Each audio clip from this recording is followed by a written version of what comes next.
Tervetuloa Pro-Savitaipaleen vaalikeskusteluun.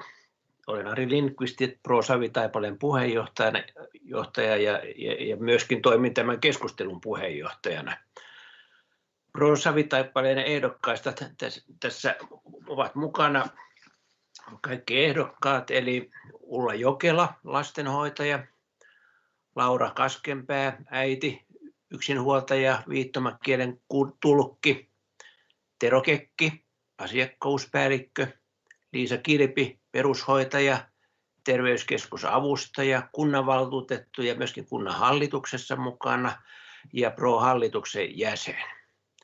Olli Kosunen, erikoislääkäri, eläkkeellä. Antti Loisa, kuorma-auton kuljettaja, Pro-Savitaipaleen varapuheenjohtaja. Jaana Mentula, parturikampaaja. Tauno Outinen, eläkeläinen, Proon talousasiantuntija ja myöskin Proon hallituksen jäsen sekä taloudenhoitaja. Arja Pylkkö, liikunnan lehtori, eläkkeellä. Heikki Pylkkö, diplomi-insinööri, teknologian johtaja ja yrittäjä.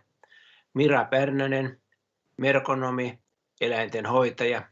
Ja sitten Jouko Saramies, lääkintäneuvos, Lea Solehmainen, sairaanhoitaja ja Ilkka Tohmo, upseeri. Näillä joukoilla lähdemme tässä lähestymään sitten tätä meidän keskustelua, mutta kuitenkin sillä tavalla, että koska näyttää, että olemme aika niin kuin omin joukoin, mutta saattaa olla, että meitä kuitenkin seurataan, niin Antti Loisa, voitko selvittää vielä, että miten tähän keskusteluun voi osallistua ja esittää näkemyksiä sekä kysymyksiä? Ole hyvä.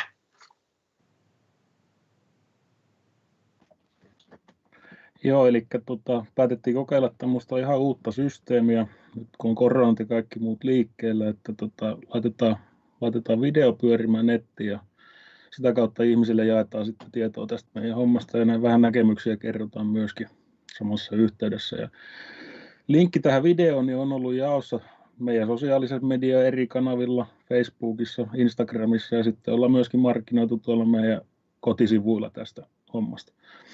Etukäteen on voinut laittaa kysymyksiä sähköpostin kautta tai noiden sosiaalisten median kanavien kautta.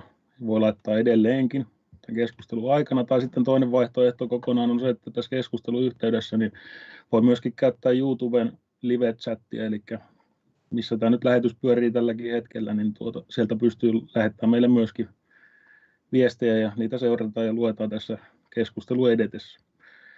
YouTuben kautta kun laittaa viestiä, niin se vaatii rekisteröitymisen YouTubeen, taikka voi käyttää myöskin Googlen tunnuksia, jos sellaiset sattuu olemaan. Ja jos ei niitä ole käytettävissä, niin sitten tosiaan voi ottaa yhteyttä vaikka sähköpostitse meihin.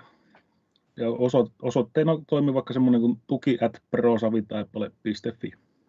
Ei mulla muuta. Kiitos. Otatko vielä tämän viimeisen lauseen uudestaan, että kaikki kuulevat sen varmasti, miten voi saada tukea? Joo, eli viestejä voi laittaa sähköpostiosoitteeseen tuki@prosavitaipale.fi tai sitten voi ottaa yhteyttä meidän vaalisivustojen kautta vaalit.prosavitaipale.fi. Sieltä löytyy palautelomake, jonka kautta voi myöskin lähettää kysymyksiä. Ja sitten tosiaan kolmas kanava on se, että käytetään tätä YouTuben omaa live-chat-palvelua. No niin, kiitos. Ja lähdetäänpä etenemään tässä. Lähdetään vähän kevyesti, että kaikki rentoutuvat. Niin tämmöinen kysymys, että kun meillä on täällä Savitaipaleella näitä helmiä, Savitaipale itsessään on tietenkin helmi, mutta meillä on täällä liikenneasema helmi. Sitten Olkkolan kartanosta, josta on sanottu, että se on myöskin Savitaipaleen helmi. Ja sitten Savitaipaleen suunnitelmissa torialueesta tulisi Kirkonkylän helmi, jonka kruunaa sitten tämä ihastuttava laulunlava. Minkälaisia ajatuksia teille tulee tästä torialueesta Savitaipaleen helmenä? Ihan muutama kommentti, jos saan. Kiitoksia, ihan odottamaan.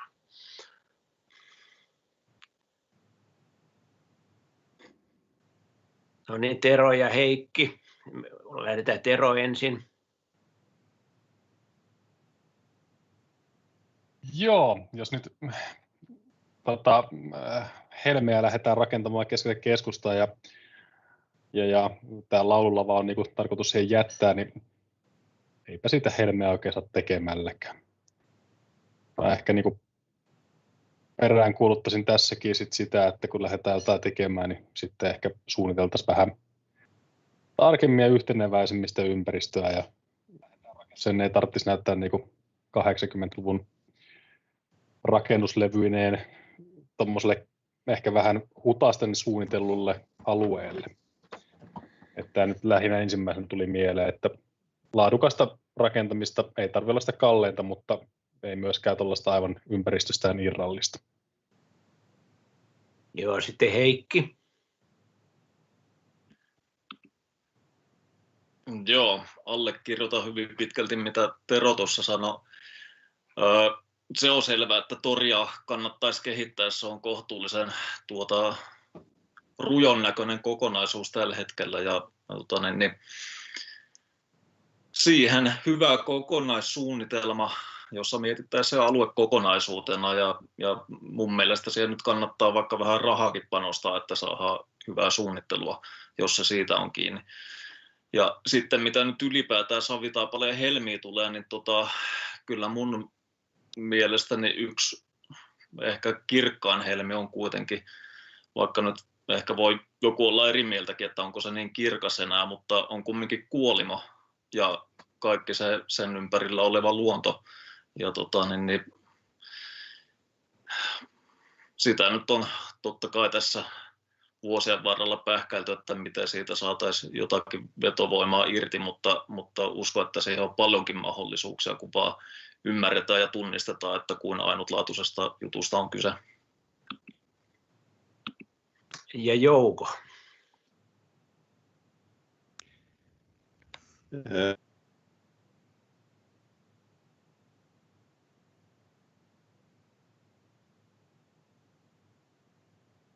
Nyt Joukolle tapahtui jotain.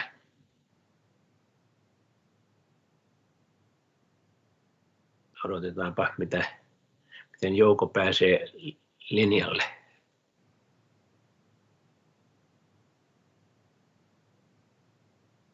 Pystyykö Tero tekemään jotain kummallista? Ei pysty. Tämä on varmaan hyvin pitkälti Joukon yhteydestä kiinni. Mutta otatko vaikka tuon Liisan seuraavaksi? Otan Jouko vaikka sitten sen jälkeen, kun palaa takaisin linjalle. Joo. Jos Jouko kuulit, niin tee siellä jotain. Me otetaan Liisa väliin. Ole hyvä, Liisa.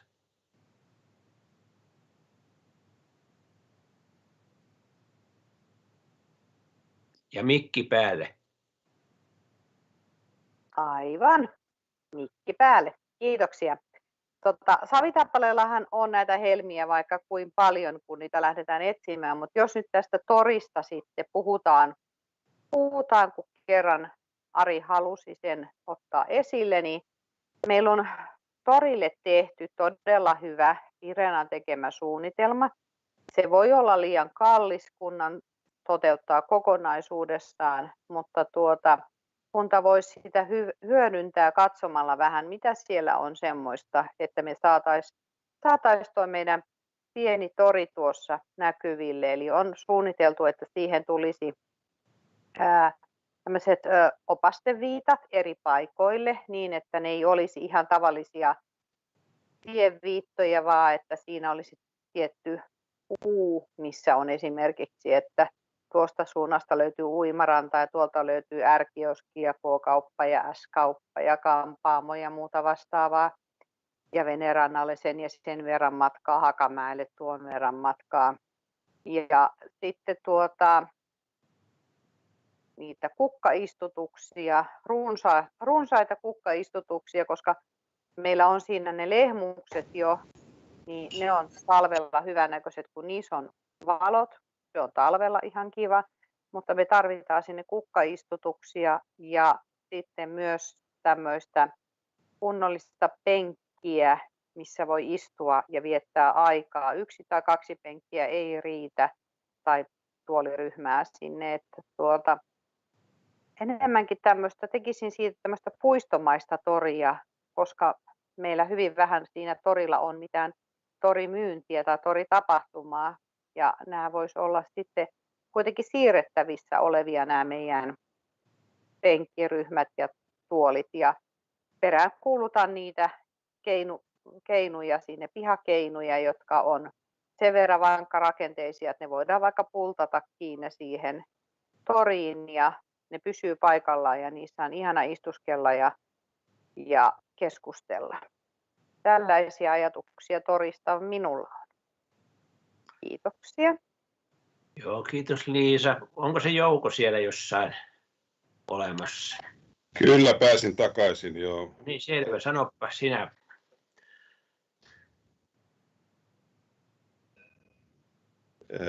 Niin minä käytin puheenvuoron torista, siitäkö kysyit vai? Joo, juuri. Sori, se ilmeisesti katkesi tuohon. Eli mä komppaan sitä, että se olisi saatava viheralueeksi enemmän ja mä en tiedä mainittiinko Olkkola, mutta kyllähän sekin on meidän semmoinen kaunis helmi, että siihen nyt yksi ratkaisu on saatu, mutta sen tulevaisuutta pitää kovasti tukea ja viedä eteenpäin ja parantaa sitä.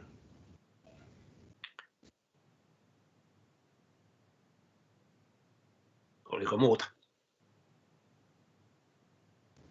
Ei minulla ollut muuta. Selvä. Joo, nythän kannattaisi myöskin tätä keskustaa miettiä tämmöisenä sähköautojen latauskeskuksena, jolloin saataisiin ihmisiä tulemaan tähän ihan keskustaan ja olemaan vähän pidemmän aikaa keskustassa pyörimässä, kun odottaa auton lataantumista, mutta ilmeisesti ainakin S-ryhmä tekee latingit ilmeisesti jokaisen kaupan eteen, ne voi olla, että muutkin, en tiedä. Joka tapauksessa aloitettiin täällä toriajattelulla ja sehän olen itse ajatellut näin, että tämä laulun lava näyttää tällä hetkellä Jalmarin minkkiloukulta. Voisi sitä ajatella vaikka päällystettäväksi ja vähän sitä toiletin edustaa rimotettavaksi, että sinne voi niin kuin mennä tilaisuuksien aikanakin vähän niin kuin ei ihan julkisesti tarvitse mennä. Mutta me jatketaan nyt. Tämä oli tämmöinen alkukevennys tässä näin. Savitaipaleen pitäisi olla hyvä paikka asua. Tätä asiaa lähdetään nyt sitten miettimään tässä vaalikeskustelussa ja mitä tämä voisi tarkoittaa. Ja minulla on täällä sitten näitä erilaisia kysymyksiä, joita olen löytänyt tuolta ja kuullut ja niihin pyydän nyt sitten ottamaan kantaa. Ja lähdemme liikkeelle yhdellä tavalla loogisesti, eli ensin asumisesta, palveluista, terveyspalveluista, yrityksistä ja niin edelleen. Eli tällä tavalla etenemme. Ja ensimmäisenä kysymyksenä on tämä, joka on tuolla netissä näkynyt, omakotitalojen tontit käyvät huonosti kaupaksi, siellä todetaan. Ja nyt kysyn teiltä, että onko näin, ja jos on, niin missä on vika, että kauppa ei käy? Olkaa hyvä. Ja nyt siellä on Terolla puheenvuoro, ole hyvä, ja sitten Taunolla ja Heikillä.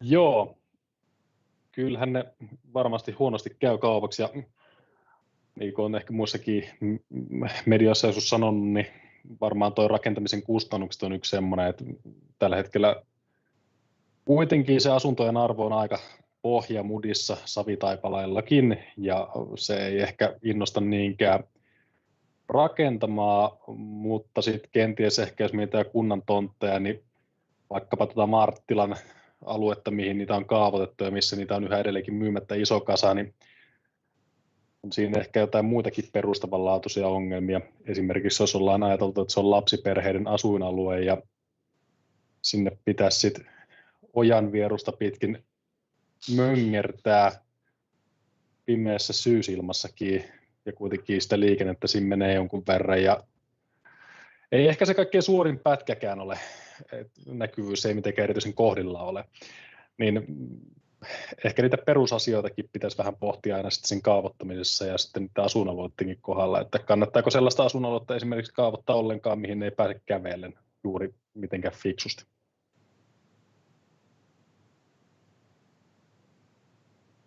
Joo, kiitoksia. Ja sitten on käsittääkseni Tauno seuraavana. Joo, kiitoksia. Savitaipaleella on noin 100 myymätöntä tonttia, kun otetaan huomioon nämä kunnan omistamat tontit myös siellä Pöksenlahden alueella ja muualla, ja hyvä, jos 1 tontti vuodessa myydään, joko kunta tai yksityinen. Ja täällä on valtavasti näitä vanhoja taloja myynnissä, joiden hinta on aika olematon. Et en tiedä, mikä syy sitten on, että Savitaipale ei juurikaan kiinnosta, että ei se ainakaan luulisi olevan hinnasta kiinni, ei tontin hinnasta eikä talon hinnasta, mitä näitä vanhoja taloja saa. Ja nyt ne, jotka ovat alun perin rakentaneet talon tänne, tulevat siihen ikään, että joko muuttavat kerrostaloon tai vanhusten taloon tai sitten talo jää tyhjäksi muusta syystä.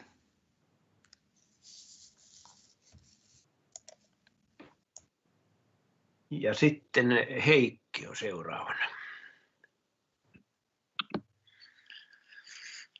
Joo, tuo monitahoinen kysymys, mutta jos nyt miettii ihan siitä lähtökohdasta, että miten niin kun ihminen keskimäärin, toki en ole nyt mikään ekspertti välttämättä missään, mutta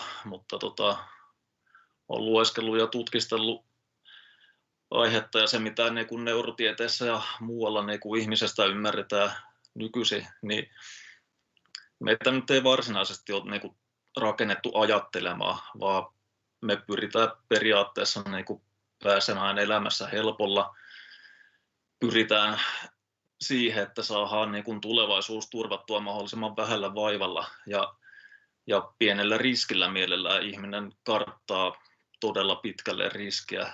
Ja nyt jos miettii jotakin niin kuin Savitaipaletta asuinpaikkana, varsinkin siinä mielessä, että rakentaisi tänne niin kuin omakotitalon, niin no käytetään nyt vaikka Pöksenlahtea esimerkkinä.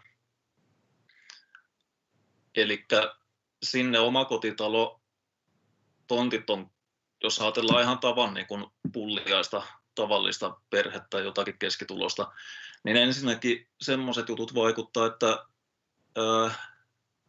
sen riskin kannalta nimenomaan, että työmaailma on muuttunut. Kukaan ei oikeastaan voi olla varma, että mistä saa tienaa niin kuin leipänsä vaikka vuodenkaan päästä, saati sitten niin kuin jonnekin 10 vuoden päähän tai 15 vuoden päähän, mikä joku niin kuin omakotitalo, jossa lainalla tekee niin kuin käytännössä lähes kaikki tavan ihmiset joutuu tekemään, niin mitä sen takaisinmaksu maksaa.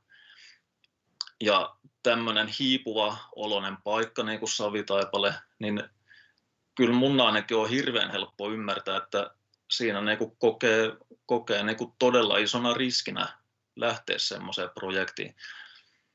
Ja Pöksestä vielä ehkä sen verran, että siellä vielä on se, että vaikka sä niin kuin periaatteessa olet kiinnostunut ja sitoudut siihen, että ok, ostetaan tontti, niin se ei ole siltikään varma, eli sulla on vielä riski siitä, että se ei toteudukaan, jos niitä ei mene tarpeeksi kaupaksi. Eli tavallaan se, miten mä näen, että ehkä voisi mahdollisesti lähestyä, on se, että niinku pitäisi ehkä ymmärtää vähän paremmin se niinku mekaniikka ja tiedostaessa ja ottaa se huomioon, että miten ihmiset päätöksiä tekee. Siitä mulla ei ole pienintäkään epäilystä, etteikö Savitaipale voisi olla houkutteleva paikka monellekin. Mä olin tässä yhdessä projektissa mukana, jonka myötä tänne olisi mahdollisesti muuttanut lähivuosina jopa 10 tai parikymmentäkin perhettä, mutta se nyt meni muualle toistaiseksi ainakin. Ja kaikki se niin kuin luonnonläheisyys ja rauhallisuus ja turvallinen ympäristö lapsille niin kasvaa ja niin kuin käy koulua, niin varmasti kiinnostaa monia. Mutta jos kaupungista haluaa maalle, niin Suomessa on aika paljon vaihtoehtoja siihen. Että meidän pitäisi täällä keksiä ne valtit, se meidän ylivoimainen kilpailuetu, millä me houkutellaan justiinsa Savitaipaleelle ja miettiä, että ketä me tänne halutaan ja minkälaisille perheille ja ihmisille tämä olisi just se paras paikka ja tuoda se paremmin esiin. Ja Liisa? Joo, kiitos. Siis kysyit, että millä me saataisiin Savitaipaleelle, eikö näin ollut? Savitaipaleelle lisää asukkaita. tontit käyvät huonosti kaupaksi ja missä vika? Joo. Mun mielestäni meidän pitäisi satsata markkinointiin, jota meillä ei kauheasti ole tehty. Meillä pitäisi olla kunnon markkinoija ihminen kunnassa, olkoon hän sitten puolipäiväinen vaikka, ettei täyspäiväisenä tee sitä, mutta kuitenkin kunnan sivut pitää saada päivitettyä tarpeeksi useasti.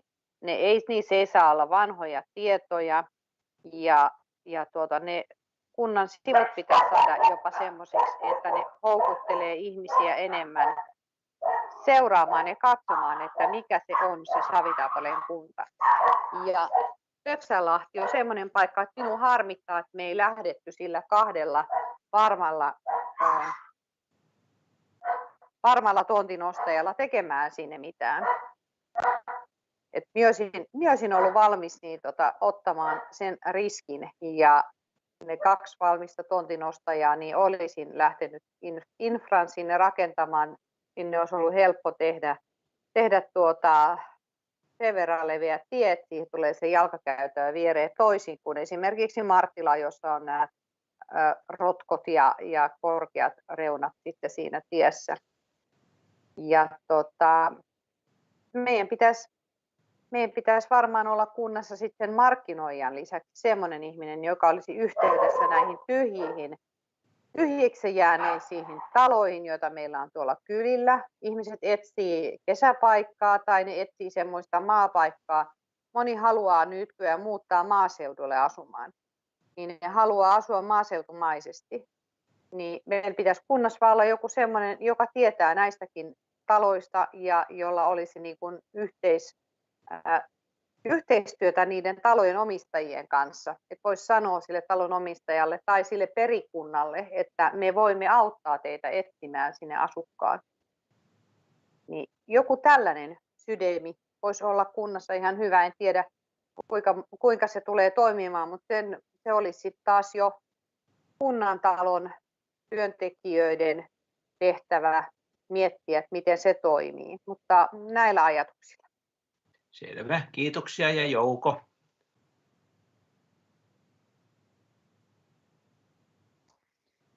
Niin, tässä on rakentamiskustannukset mainittu. Se on varmasti hyvä pointti siihen, että ostetaanko tontteja.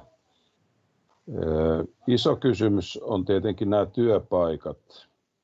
Ja ihminen, joka tänne tulee ja haluaa investoida asumiseen, niin todellakin pitää olla tiedossa työpaikka ja mielekästä tekemistä.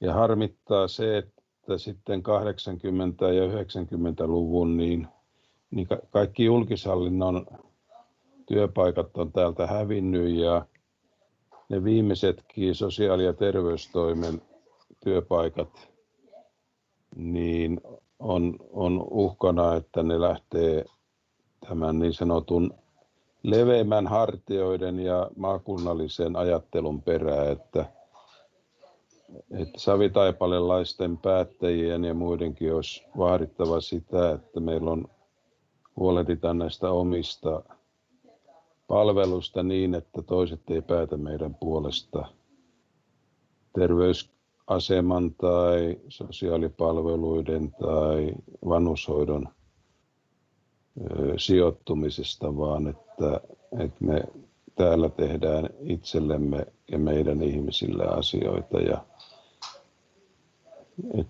ettei lisää sitten lähde ihmisiä pois. Kiitos.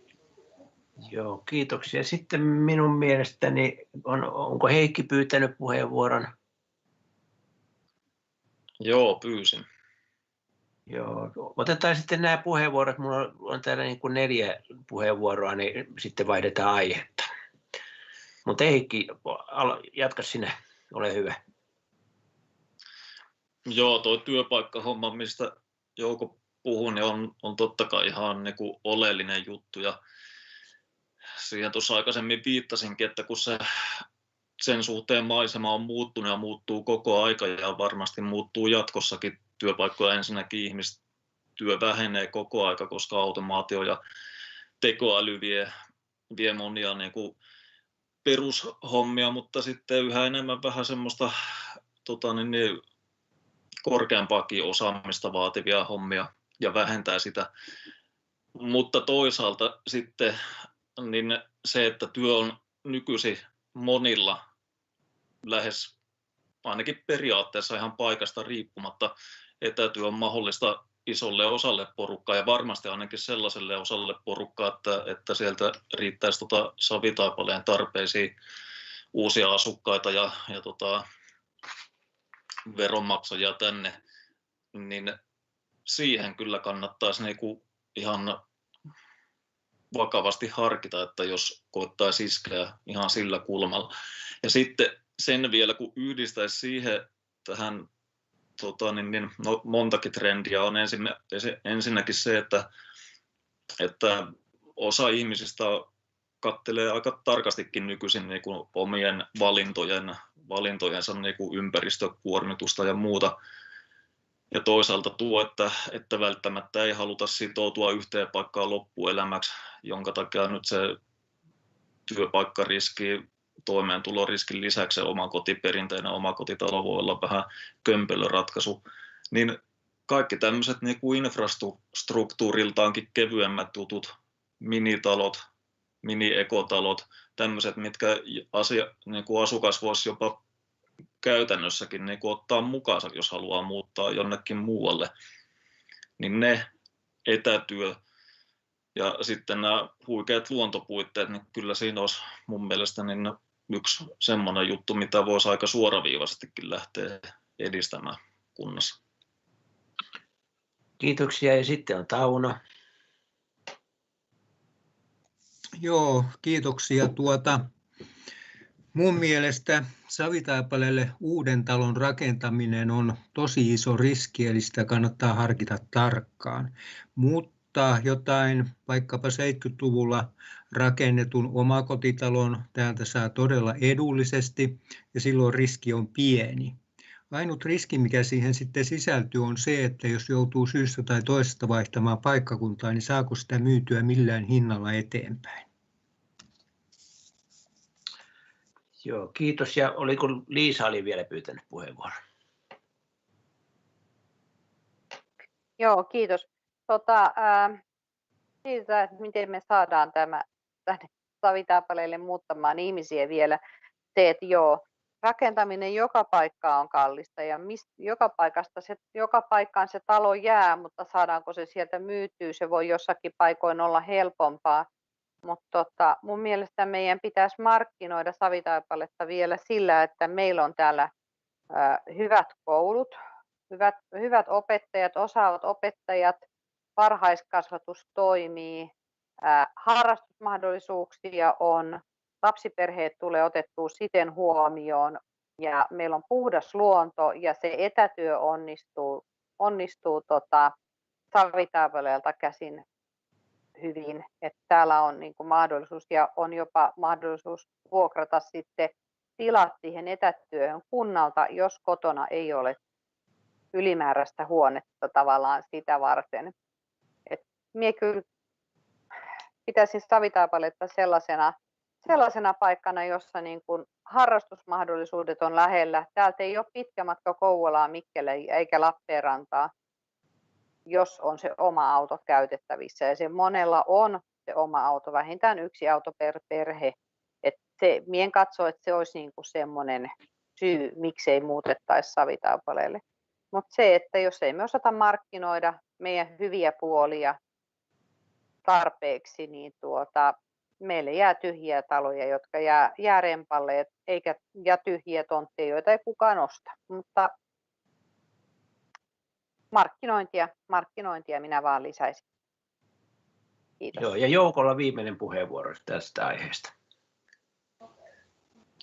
Lyhyt kommentti näihin tiloihin, mitä yrittäjille vuokrataan, että niistä ymmärtääkseni kunta perii aika, sanoisinko, markkinahinnan, eli varsin korkeat vuokrat, ja siinä olisi mahdollisuus, että jotenkin käsittelee niitä vuokria joko niin, että etupainotteisesti ne on erittäin edullisia tulla ja kokeilla, tai sitten, että ne on pysyvästi edullisia, kun niitä on ymmärtääkseni ihan tyhjinäkin.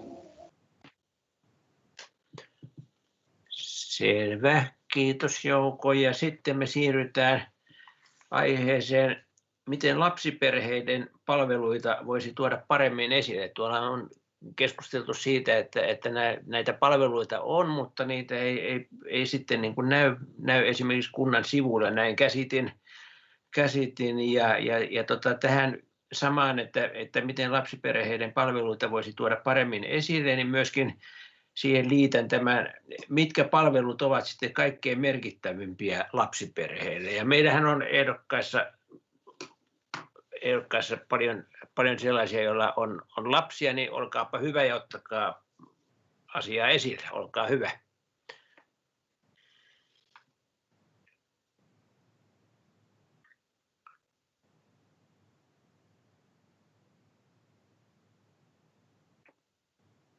No niin, Tero siellä. Ole hyvä.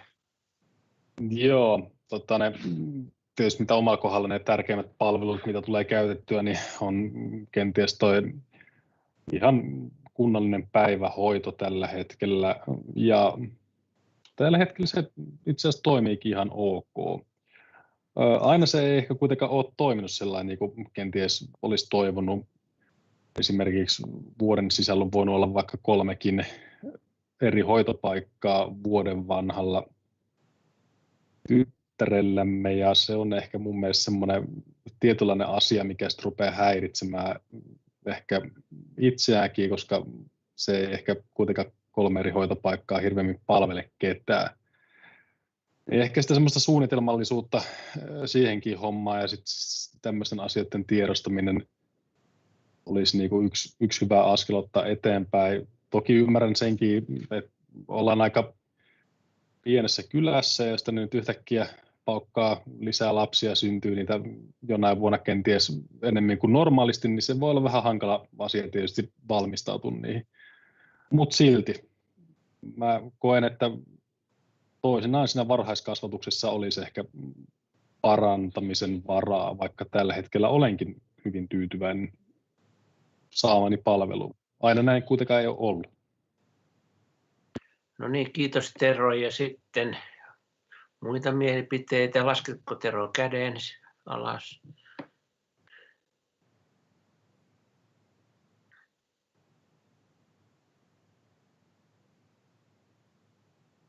No niin, odotellaan vähän, jos kypsyy vielä ajatuksia. Eli siis lapsiperheiden palveluista. Ja Liisa, ole hyvä. No Liisa sitten täällä puhuu, kun ilmeisesti lapsiperheiden äidit ei ole mukana keskustelussa. Joo, siis mun lapset on jo aikuisia, mutta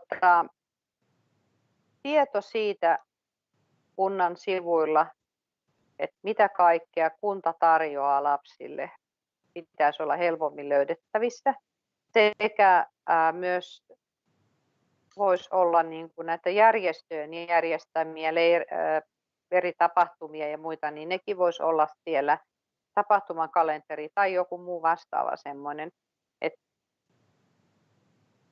Kun ei tarvitsisi etsimällä etsiä, vaan siellä olisi ihan niin valmiiksi laitettu tavallaan, että tässä on lapsiperheen asiat ja tästä löytyy työttömien asiat ja tästä löytyy vanhuksien asiat ja muut. Eli me ehkä tarvitsisimme uutta näkemystä meidän IT-puolelle sinne kuntaan. Eli meillä on yksi ihminen, joka tekee näitä sivuja ja muita, niin siellä voisi olla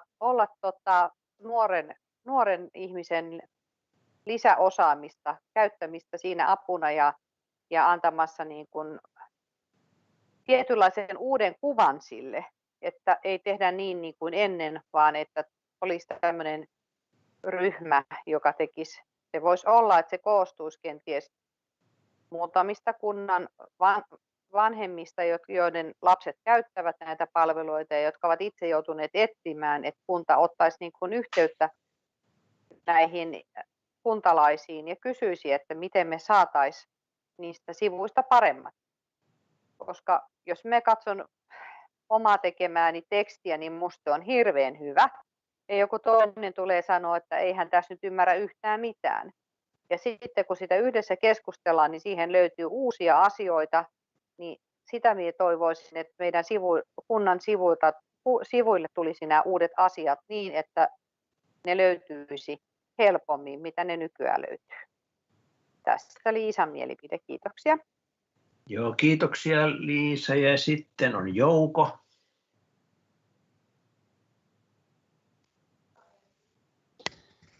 Joo, tästä oli meidän ehdokkaan kirjalehdessä ja juuri tämä, että näitä palveluiden löytyminen on hirveän hankalaa. Silloin kun enemmän olin kunnan ja kuntayhtymän palveluksessa, selvitettiin liikuntaryhmiä, niin todettiin, että niitä oli yli 30 liikuntaryhmää, jotka oli kylillä eri paikoissa, ja myöskin näitä järjestöjä, jotka olivat ihmisten itsensä ylläpitämiä, niin niitä oli vaikka miten paljon. Tämmöinen yhdistysten esille tuominen olisi tosi tärkeää, ja ne, jotka liittyy just näihin lapsiin niin erityisesti. Ja toinen minusta tärkeä asia ehdottomasti on tämä koulun. Se liittyy tuohon äskeiseen aiheeseen, että koulujen ylläpito ja tämän lukion vaaliminen, koska pitää olla lapsille niin kuin se ura valmiina sinne yliopistoon asti, niin olla mahdollista Savitaipaleella suorittaa. Että se on erittäin tärkeää, että sitä tiedotusta ja pohdintaa, että miten sitä tietoa saadaan, niin sitä tosiaan kannattaa nyt ruveta miettimään. Kiitos. Joo, kiitoksia. Ja Heikki. Ja sen jälkeen on Antti. Joo, kiitos. Mun omat lapset nyt ei ole Savitaipaleella kouluja käynyt eikä asu täällä, mutta niin Jouko tuossa nyt vei aika lailla sanat suusta meinasin tuohon kouluhommaan. Ja se on todella hienoa, että täällä periaatteessa se polku on valmiina sinne yliopistoon asti tällä hetkellä. On ihan samaa mieltä, että siitä täytyy yrittää kaikin keinoin pitää kiinni. Ja jos mahdollista, niin aina vaan parantaa sitä ja saada niin opetuksen tasoa paremmaksi, jotta tämä olisi oikeasti houkutteleva paikka tulla niin kuin lapsia kasvattamaan. Ja sitten noista niin kuin ylipäätään lasten ja nuorten palveluista ja ehkä palveluista muutenkin, niin täällähän on kaiken näköistä, niin kuin tuossa äsken esiin tuli, niin olemassa kyllä. Mutta se, että löydätkö sä sitä tietoa, niin se on toinen juttu. Ja siinä varmasti, niin kuin, Jouko tuossa viittasikin siihen Pärnäsen Miran kirjoitukseen, otetaan nyt nimi esille, kun Mira ei ole täällä itse tällä hetkellä paikalla, niin vähän peräänkuulutti semmoista yhden luukun periaatetta, että ne olisi selkeästi kaikki yhdestä paikasta nähtävillä. Ja lisäksi pitäisi olla niin kuin mahdollisimman helpoksi tehty se, että mistä niin kuin ilmoittaudut mihinkin mukaan ja mitä maksaa ja niin kuin mietitään sen asiakkaan kannalta juttu valmiiksi. Ja no joo, eipä mulla tähän muuta. Kiitoksia. Ja sitten Antti. Joo, tämä menee vähän, ei ole omakohtaista kokemusta kyllä, mutta se mitä olen vierestä seurannut ja mikä nyt kävisi omaa järkeen, niin kyllähän sekin kunnan vetovoimaan liittyy tämmöinen asia, että pitäisi olla hyvät ja laadukkaat palvelut ja niiden pitäisi vielä nykypäivän niin kuin työelämääkin olla niin kuin soveltuvat tai niin kuin mukautuvat, että ihmiset tekee paljon vuorotöitä ja kaikkia tämmöisiä, että pitäisi olla hoitopalveluita ja muita laajasti ja hyvin saatavilla, niitä pitäisi olla laadukkaita ja sitten niitä varmaan olisi syytä olla vielä kohtuuhintaisiakin, ettei ne olisi ihan tolkuttoman kalliita. Ja kyllä munkin mielestä sitten menee sekin kunnan vetovoiman lisäykseen, että tuo kouluasia on semmoinen, että kyllä siitä pitää ja kannattaa koittaa pitää kiinni kaikki, että se on yksi semmoinen vetovoimaa lisäävä tekijä, että meillä on nyt uusi hieno ja nykyaikainen opinahjo kirkonkylällä, ja missä toimii lukiot ja muut samoissa tiloissa. Ja kyllä semmoista, sitä vaan kannattaa koittaa vaalia, ja se on varmaan yksi semmoinen asia, että jos tässä kuntaliitoksiin tai muihin joudutaan menemään, niin lukio varmaan on niin kuin aika herkästi liivasimalla sen jälkeen. Ainakin mitä on katsonut noita muita kyliä, mitkä esimerkiksi tuohon Lappeenrannan isoon kaupunkiin on liittynyt, niin kyllähän sieltä on sitten kaikki koulut ja muut, niin ne on valitettavasti vaan hävinnyt, ja keskittyy sitten yhteen paikkaan. Ei muuta, kiitoksia. Joo, kiitos Antti. Tämä on ihan totta, että liittymiset suurempiin yksiköihin aina niin kuin jostain syystä iskee näihin kouluihin sitten. Ja onhan meillä itselläkin Heitylahden koulun kohdalla niin kuin ollut sen toiminta välillä vaakalaudalla, mutta nyt näyttää siltä, että siellä on lapsia niin paljon, että se koulu varmaan jatkaa. Siihenkin olisi mukava muutama ajatus ottaa, mutta siirrytään tuonne terveyspuolelle. Aikanaan itse muutin tänne perusteena se, että pitää olla toimiva terveyskeskus, ja sitten vielä asuinpaikkaa valitessamme, niin päädyttiin siihen, että reilun 2 rollaattoripotkun päässä täytyy terveyskeskuksen sieltä meidän asunnosta. Että kyllä tämä terveyspalvelu on semmoinen yksi kunnan tärkeitä palvelumuotoja. Nyt kysyisinkin sitten sitä, että kun meillä on asiantuntijoita tällä alalla, että kun kunnan uusi terveyskeskus oltiin sulkemassa kesäkaudeksi, niin terveyspalvelun järjestämisen niin kuin merkitys entisestään korostuu. Niin miten sosiaali- ja terveyspalveluita sitten voitaisiin parantaa täällä, ja miten sitten tämä sote tulee vaikuttamaan Savitaipaleen? Olkaa hyvä.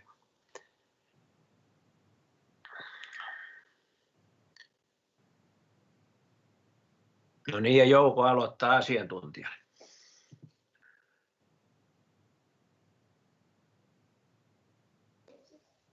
Ole hyvä, Jouko.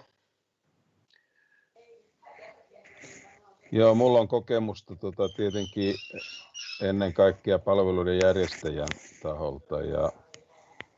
Ja ensimmäinen kommentti siihen on se, että on tämmöinen hoidon jatkuvuus, jossa lääkäri ja potilas tuntee toisessa pitkältä ajalta, niin se on nyt kokemuksen mukaan se on äärimmäisen tärkeää, ja nyt siitä on paljon tutkimuksiakin tehty, miten tärkeää se on niin kuin tämän hoidon menestyksen ja tulosten kannalta, ja miten paljon se lisää niin kuin potilaiden sitoutumista siihen hoitoon ja tyytyväisyyttä. Että nämä lääkäripalvelut on ehdottoman tärkeitä, ja totta kai se koko järjestelmä, joka koostuu fysioterapeutista, hoitajista, lääkäreistä, laboratoriosta, röntgenistä, niin on minun mielestäni ihan avainjuttuja, ja tosiaan se 2 rollaattorin potkun matkan päässä pitää olla ihmisillä se mahdollisuus. Tämä pohdintahan käytiin silloin, kun Exotea perustettiin, ja nähdäkseni nyt meillä on niin kuin jo löysät mennyt housuun sikäli, että näitä palveluita ollaan keskittämässä hyvinkin hanakasti Lappeenrantaan. Ja siitä on pidettävä kynsin hampain kiinni, että niin ei pääse tapahtumaan. Eikä niin tarvitse tapahtua, jos me pidetään siitä huolta.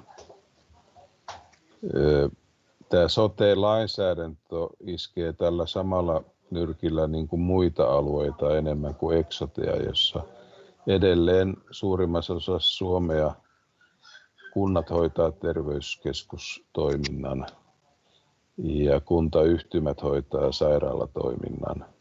Ja nyt me ollaan yhdistämässä tämän soten kautta, ja he käy ne samat tuskat sitten nämä pienet kunnat muualla Suomessa kuin mitä Savitaipale on joutunut käymään. Että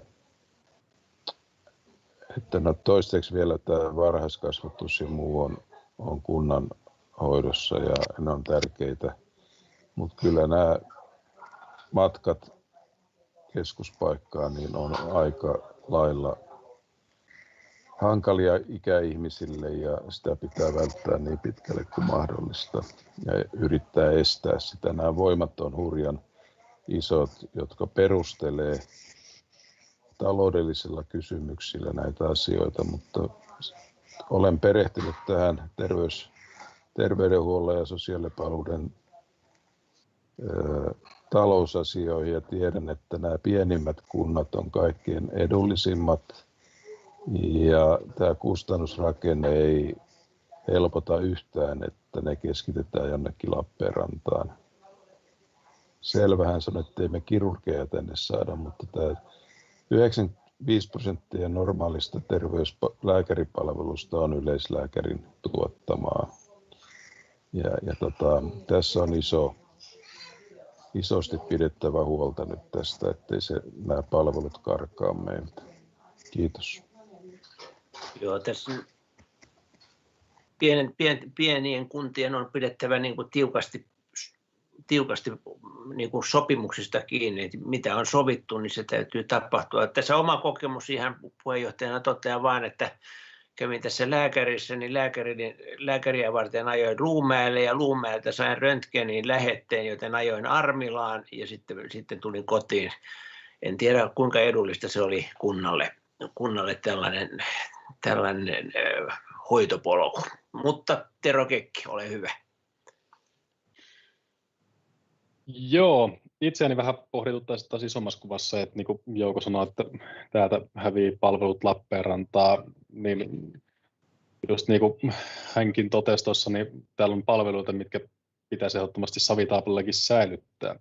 Mutta sitten on tietysti se isompi ympyrä, mikä siinä on, että jos sote-uudistus tulee, niin miten käy sitten taas toi erityissairaanhoidon palveluille, karkaako ne kenties Lappeenrannasta jonnekin?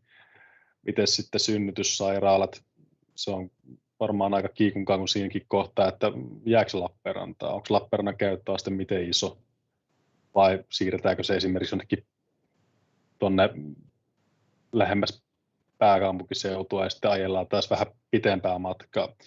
Ja sama varmaan koskee hyvin pitkälti monta muutakin erikoissairaanhoidon osa-aluetta. En tunne sen enempää kyseistä toiminnetta, mutta tällainen niin kuin kuluttajana varmaan, jos pohtisin asuinpaikkaa ja kuntaan muuttua, niin kenties pohtisin myös niitä, että jos nyt jotain kurjempi vaihe elämässä tulisi ja tarttisi erikoissairaanhoidonkin palveluita, niin saisinko niitä kovin läheltä vai pitäisikö mun mennä sitten hyvin pitkiäkin matkoja? Nämä oli ne kysymykset, mitkä ehkä heräisivät tuosta sote-uudistuksen puolesta. Joo, kiitos ja Jouko jatkaa.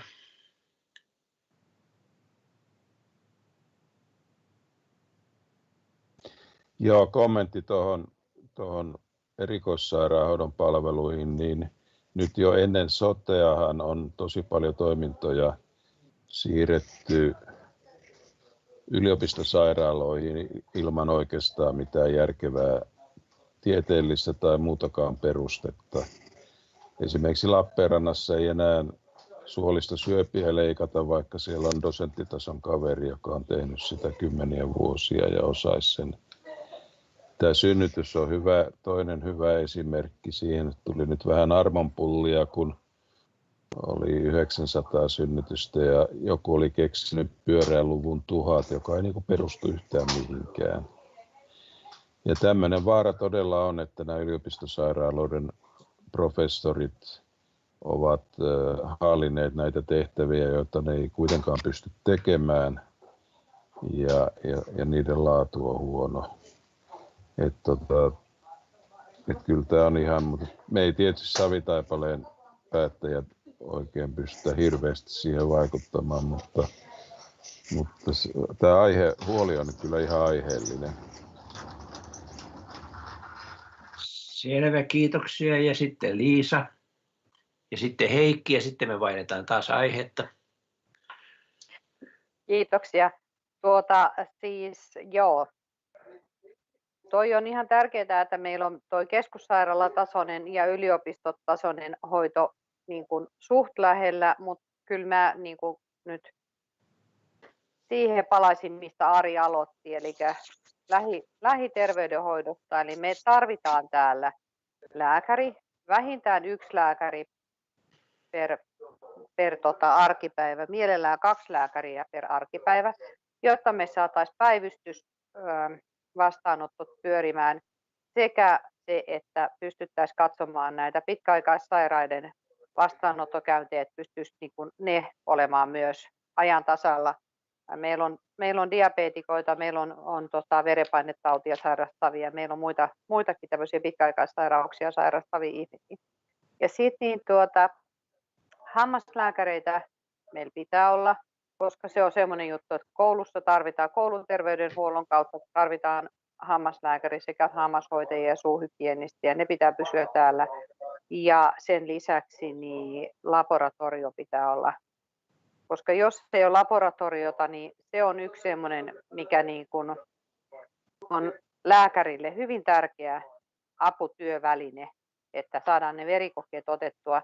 Me ei valitettavasti saada niitä verikokeita enää tehtyä täällä, vaan niin suurin osa vastauksista tulee sitten iltapäivällä tai seuraavan päivän aikana Lappeenrannasta, koska meillä verikoenäytteet lähtee Lappeenrantaan aamulla ja iltapäivällä. Että nämä on semmoisia asioita, mutta me ei saada päästää tilannetta siihen, että meillä on Eksoten hallituksessa kunnan edustaja, joka keskustelee asioista, mutta ei pyydä niitä laittamaan ylös, vaan sanoo, että joo, kyllähän tästä keskusteltiin, mutta se pitää myös vaatia, että kirjataan sinne ylös niihin kokousmuistioihin ja voimme niihin vedota sitten, että niistä ollaan niin kuin sanottu. Et ei pelkät käytäväkeskustelut ei auta näitä. Nyt niitä on tänä vuonna, tai sanotaan, että näin 4 vuoden aikana ollut vähän liian paljon sellaista, että joo, kyllähän sieltä keskusteltiin, mutta tätä asiaa ei niin kuin viety loppuun saakka. Eli toivon, että tulevaan hallitukseen ja valtuustoon tulee sellainen edustaja meiltä, joka kykenee ja pystyy Eksotessa pitämään savitaipalealaisten puolta ihan reilusti sanomalla, että ja haluan, että tämä asia laitetaan ylös eikä jätä sitä käytävä keskusteluksi. Näin me saadaan toimimaan meillä täällä nämä meidän lähipalvelut. Kiitos. Kiitos Liisa ja Heikki, viimeinen puhelu tästä aiheesta, ole hyvä. Joo, kiitos. Ja jes, kerrankin pääsen sanomaan viimeisen sanan edes jostakin. Joo, tämähän on niinku iso aihe toi, ihan siis taloudellisestikin. Tässä nyt justiinsa vilkasin Savitaipaleen talousarviota, niin kaikki sosiaali- ja terveyshommelit perusturvaan menee kumminkin 16 miljoonaa vuositasolla suurin piirtein ilmeisesti, ja se on niin yli puolet kunnan menoista. Eli sillä varmasti on paljon merkitystä, että miten se saadaan hoidettua. Mutta sitten tuosta itse noista palveluista, niin toki asiakkaan kannalta varmaan oleellisinta, niin kun nyt jos ihan itsekkäästi asiakas ajattelee omaa napansa vaan, niin on nimenomaan se, että kuin hyvää palvelua, kuin nopeasti saa, mikä on se palvelun saavutettavuus. Ja totta kai se nyt on selvää, että jos ne on täällä paikkakunnalla, niin se on helpoin toteuttaa, että ne on nopeasti saatavilla. Mutta se ei välttämättä tarkoita, että jos nyt meistä riippumattomista syistä tapahtuu jotakin semmoista, että täältä palveluita karkaa ja me ei sille mitään maheta jonnekin muualle, niin ei se tarkoita sitä, että me oltaisiin hampaattomia siinä tilanteessa, vaan sitten täytyy miettiä, että minkälaisilla ratkaisuilla ne säilytetään edelleen sillä tavalla saavutettavina, että niiden suhteen tämä paikkakunnan vetovoima ei kohtuuttomasti kärsi, ja siinä tulee nyt mieleen kaiken näköiset erilaiset liikennejärjestelyt ja muut, joita kuntakin varmaan voi halutessaan järjestää ja voimakkaasti tukea, jos järkeväksi katsotaan. Ja samaan juttuun liittyy sitten, jos ei katsota pelkästään asiakkaan kannalta, niin on se selvä, että sitten jos ne menee muualle, niin työpaikkoja siirtyy täältä muualle. Mutta siinä on myöskin osittain sama juttu, että jos täältä helposti pääsee liikkumaan eri suuntiin ja pääsee nopeasti vaikka Lappeenrantaan tai muualle lähialueelle töihin, niin se kipu siltä osin pienenee kanssa. Eli nuo liikenneyhteydet näiden osalta ja monen muunkin asian osalta on semmoinen, mihin kannattaisi niinku panostaa ja ottaa se ihan selkeästi sellaiseksi kohteeksi, että niin Savitaipale on helposti saavutettavissa ja erilaiset palvelut on täältä katsoen helposti saavutettavissa. Ja sitten vielä ihan nopea tuohon niinku yleisesti, kun puhutaan tästä terveyspalveluista ja sairaanhoidosta ja muusta, niin nostaisin siihen sen näkökulman, että meillä kuitenkin itsellämme on aika iso merkitys ja omilla valinnoilla siihen, että kuinka paljon semmoisia palveluja tarvitaan. Ja jos nyt multa kysytään, niin kyllä niin kunnankin puolesta erilaisilla toimilla voitaisiin yrittää nostaa sitä niin kuin ihmisten tietoisuutta siitä, että omilla valinnoilla voi vaikuttaa omaan terveyteen ja sairastavuuteen huomattavastikin. Liikunta, terveelliset elämäntavat ja ravintohommelit niin kuntoon, niin sillä päästään jo pitkälle. Toki se nyt ei jotakin pitkäaikaissairasta tällä hetkellä lohduta, että niiden palvelut täytyy totta kai säilyttää muutenkin siltä varalta, että homma ei toimi. Mutta sillä pitkässä juoksussa pystytään kyllä sitä painetta vähentämään, jos me ollaan itse terveempiä. Joo, kiitoksia.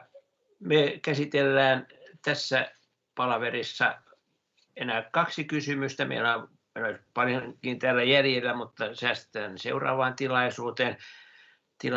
Tämä menee pikkusen hiukan yli tunnin tämä meidän keskustelumme tässä, mutta mennään sen verran yli sitten. Seuraava kysymys on ympäristökeskus tai toimi on laajentanut alueen pohjavesialueita ja se vaikuttaa niin yksityisten ihmisten kuin sitten yritystenkin toimintaan merkittävästi. Esimerkiksi tiedustelin tässä, että jos tähän omaan taloon rakennettaisiin tai muutettaisiin lämpösysteemiä ja yhtenä ajatuksena oli tämmöinen maalämpökaivon poraus, mutta nimenomaan tämän uuden pohjavesialueen laajennuksen takia niin maalämpökaivoa ei saa käytännössä porata koko Kirkonkylän alueella. Mutta tämähän meinaa paljon enemmän myöskin yrityksille täällä. Mitä mieltä olette asiasta? Onko Liisalla vanha käsi vai uusi?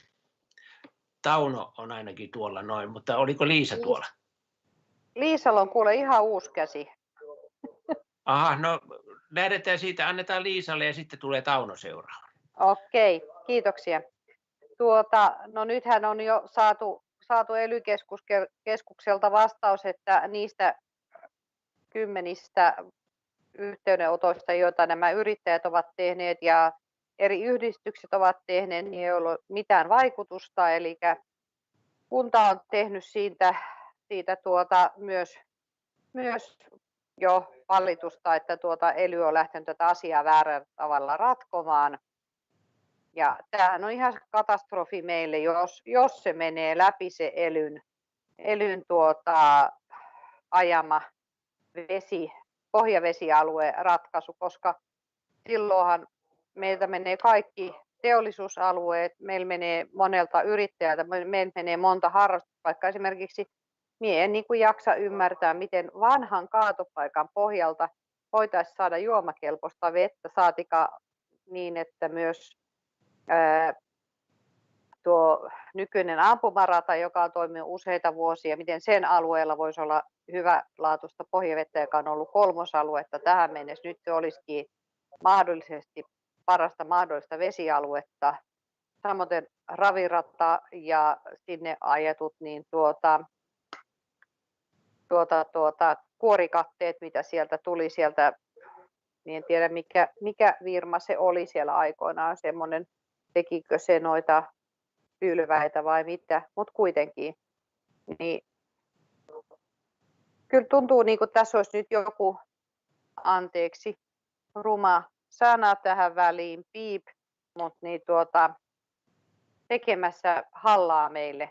Ihan kuin joku olisi keksinyt, että hei, että näin me saadaan Savitaipaleen kunta pois kartalta. Ja toivon, että Savitaipaleen kuntalaiset nyt yhdessä mahdollisimman paljon yrittäisi vaikuttaa sinne ELY-keskukseen päin. Vielä ne, jotka eivät ole tehneet minkäänlaista vastinetta, niin laittaisivat vielä omansa sinne, jos koskee heidän yritystään. Kiitoksia. Joo, kiitos Liisa. Ja sitten Tauno seuraavana ja sitten Heikki on vuorossa. Joo, kiitoksia. Osittain samaa, mitä Ari ja Liisa tässä mainitsi, mutta tähän asetettiin nähtäville tämä ehdotus 25. helmikuuta. Siitä sattumalta sain tiedon naapurilta, että kunnan Facebook-sivulla kerrotaan jotain tämmöistä, ja no sieltä sitten katsoin, en ollenkaan vakituisesti vieraile siellä. Ja odottelin, että milloin tulee sitten paikallislehteen kuulutus asiasta. Ei tullut. Ja odottelin yleisötilaisuutta, mikä tietysti näissä oloissa on aika mahdoton järjestää. Toisaalta sitten tätä asiaa on valmisteltu jo vuosikausia, eli 1 vuoden siirtäminen, ei se olisi ollut mikään mahdoton asia tämän osalta. Ja sitten tämä mielipiteiden jättöaika päättyi 6. huhtikuuta ja sitten 9. huhtikuuta eli 3 päivää myöhemmin tuli tämmöinen ELY-keskuksen vastine, 31-sivuinen, eli laadittu varsin nopeasti. Ja tämän mukaan 4 lausuntoa on toimitettu, eli nämä on lähinnä niitä julkisyhteisöjä, kunta, maakuntaliitto ja mitä siellä nyt olikaan, ja sitten 15 mielipidettä, jotka on sitten näitä NS-tavallisia henkilöitä. Ja ainut, jolla ei ollut mitään huomautettavaa, oli Puolustusvoimat. Kaikilla muilla oli jotain muutosesityksiä tähän, mutta mikään ei muuttunut ja suunnilleen kaikissa oli sama maininta, että pohjavesialueiden luokitus tehdään luonnontieteellisin perustein vedenhankintakäyttö huomioiden.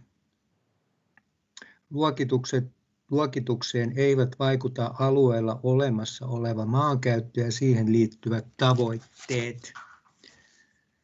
Ja sitten niin kuin Ari tuossa mainitsi, niin esimerkiksi maalämpökaivon rakentaminen on melko mahdotonta. Että nythän aikaisemmin oli nämä pohjavesialueet tässä Kirkonkylällä silleen, että oli Ojastin oma ja sitten oli Ukonkuoppa ja sitten välillä oli semmoinen alue, johon olisi voinut tehdä myös tämän maalämpökaivon, mutta siinä on jotenkin sitten oikaistuneita rajoja. Itse asiassa kaikki pantu samaan ja suurennettukin vielä. Tämä vaikuttaa myös soranottoon tällä alueella ja monenlaiseen yritystoimintaan. En tiedä, vaikuttaa varsin huonolle, että mäkin tuossa mielipiteeni lausuin, mutta ei sillä mitään merkitystä näyttänyt olevan. Joo, kiitoksia, mulla ei muuta. Joo, kiitoksia. Sitten Heikki ja sitten Jouko. Joo, kiitos. Mä en tätä asiaa tunne tarpeeksi hyvin, että osasin mitään spesifiä sanoa, mutta jos näyttää selvältä, että se on valmisteltu viranomaisen taholta huonosti tai siellä on virheitä, ja jos siitä seuraa jotakin semmoista kohtuutonta haittaa, niin mun mielestä kyllä kannattaa kunnan sitten lähteä oikeusteitse hakemaan tuommoiseen tarvittaessa vaikka muutosta, jos muu ei auta. Että periksi ei kannata antaa, jos meitä ruvetaan niinku syyttä suotta kuppaamaan tavalla tai toisella. Joo, kiitos Heikki. Nyt et sano viimeistä puheenvuoroa tässä, vaan sen saa Jouko. Ole hyvä. Joo, mä oon samaa mieltä Heikin kanssa ja ymmärtänyt Roikoikelan Veskun lausunnosta lehdessä, että ei ole faktoja, ne on huonosti valmisteltu, huonosti tutkittu, puutteellisia. Ja tosiasioihin pitää niin kuin kaikki päätökset ja selvitykset tehdä.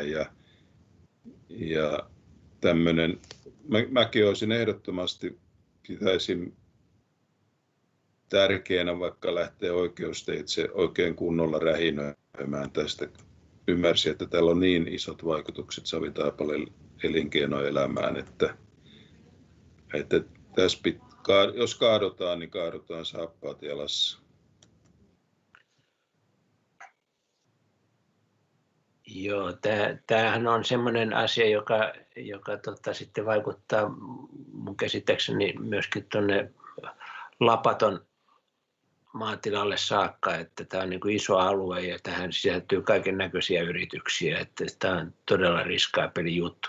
Mutta nyt me mennään ihan viimeiseen kysymykseen tällä erää ja palataan siihen, mistä lähdettiin. Mikä on mielestäni tärkein tekijä, että Savitaipaleelle kannattaa tulla asumaan?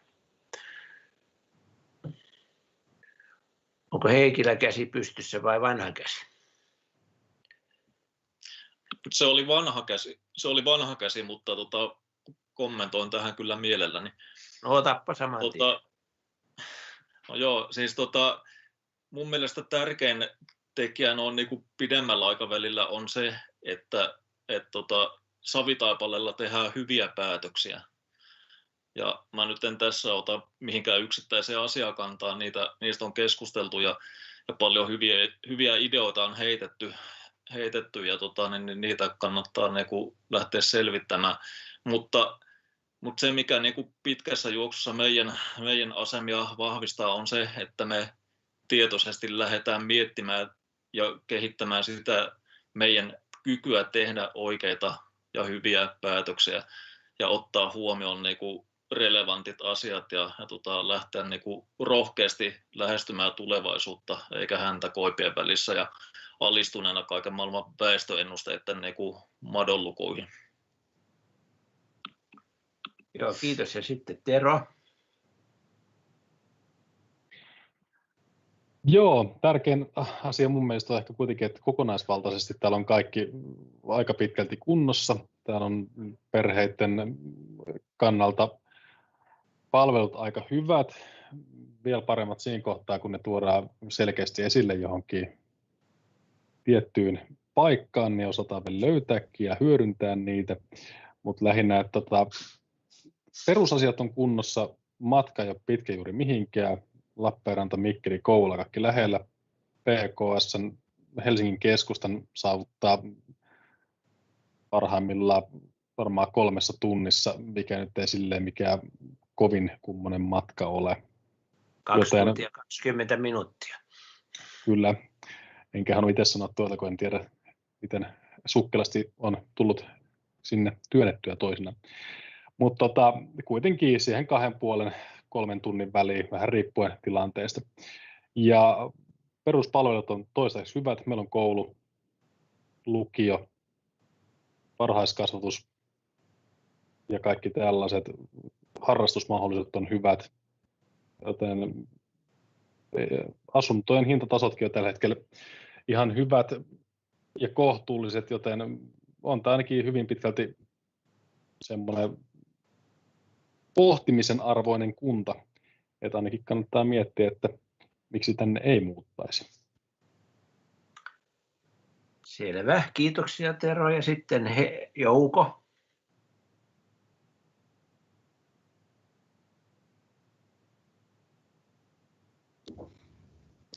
Minusta tärkein syy on täällä asuvat ihmiset ja se, millä ylpeydellä savitaipalelaiset puhuu ja käyttäytyy. Me ollaan semmoisia aktiivisia, jotka tekee itse ja ei odota valmista, vaan lähtee helposti yhdessä tekemään.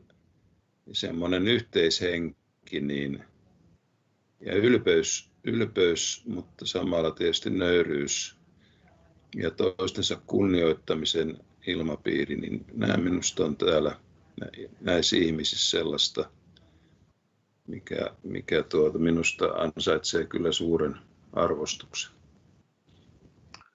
Joo, kiitoksia. Ja Liisa? Kiitos. Minulle ei oikeastaan jäänyt tuohon Joukon puheenvuoroon mitään muuta lisättävää kuin se, että aikoinaan mulle sanottiin, että lähdetään Savitaipaleelle. Satoi tai paistoi, Savitaipaleella on aina kaunista ja kaikki tuo mitä niin Jouko sanoi yhteisöllisyydestä ja toisen auttamisesta ja talkoiden, siis täällä tehdään talkoita naapurin hyväksi ja täällä tehdään talkoita kaikkien muidenkin hyväksi, että tämä on hyvä pieni turvallinen kunta asua, jonka minä toivoisin, että se pysyisikin sellaisena. Kiitoksia.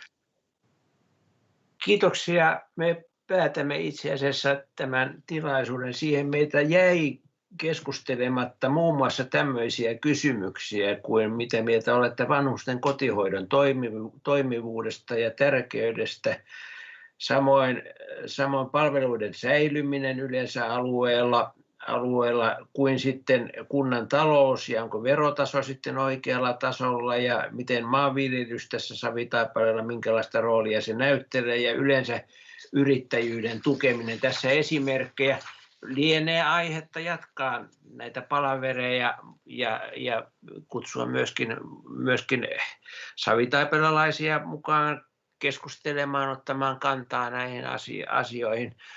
Mutta tällä erää kiitän kaikkia keskustelijoita ja toivotan teille kaikkea hyvää tähän sunnuntai-iltaan ja menemme kohti arkea ja lähestymme huimaavaa vauhtia kuntavaaleja.